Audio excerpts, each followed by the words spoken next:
Subscribe to Filmfare and press the bell icon.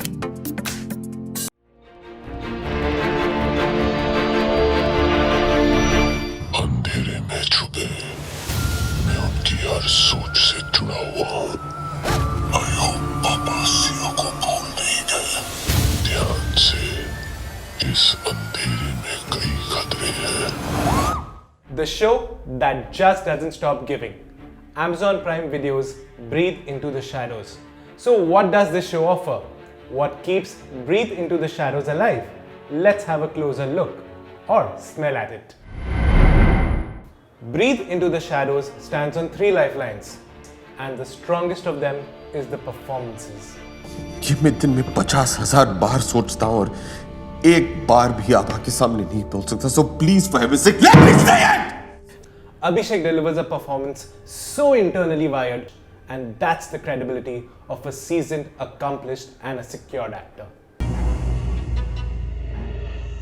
Man, what an actor this guy has evolved into. Amit Saad reprises his role from Breathe, and this time he speaks even lesser. Just his glares, deep breaths and veins on the forehead do most of the talking. Amit Saad's controlled yet compassionate performance takes the cake. Now let's talk about the dark horse of this show, Nithya Menon. We see her go from a petrified mom to a superwoman in a split second, on her way to a performance so close to the bone that you buy every word she says. Her character Abha isn't perfect, and you don't want her to be either. So good to see equally strong characters written for women. A major plus in the favor of this show. Breathe Into the Shadows is a cracker of a show because it catches you off guard. When you think you have all the answers, the twisted storyline flips the script, which took me by surprise. So let's have a look. When Pa dies and you realize that the story was flipped without you even noticing a shift. Jay wasn't protecting Avinash, he was turning him stronger by pushing the latter into trouble. And the funny thing is, even the audience missed this flip. When Abha comes back and meets Jay for the first time, it's eerie, uncomfortable and downright chilling when she realizes something is not right with her husband.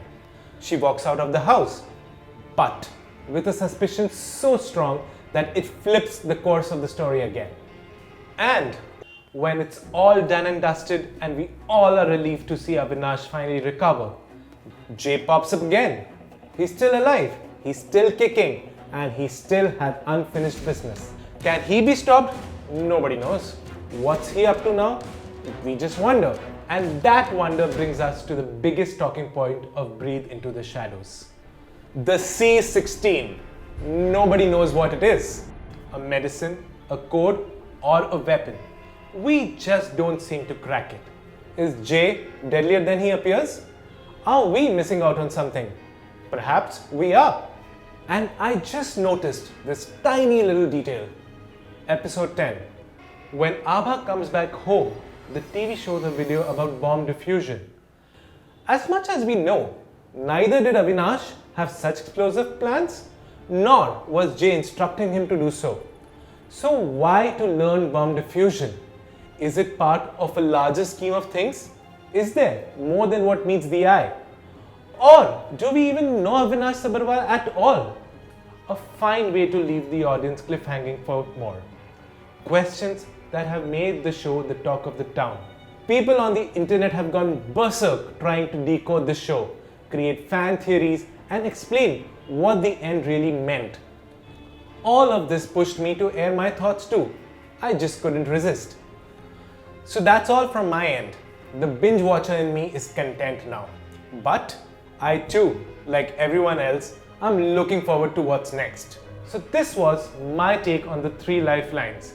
Tell us your thoughts in the comments. And if you haven't watched it yet, watch Breathe Into the Shadows right now.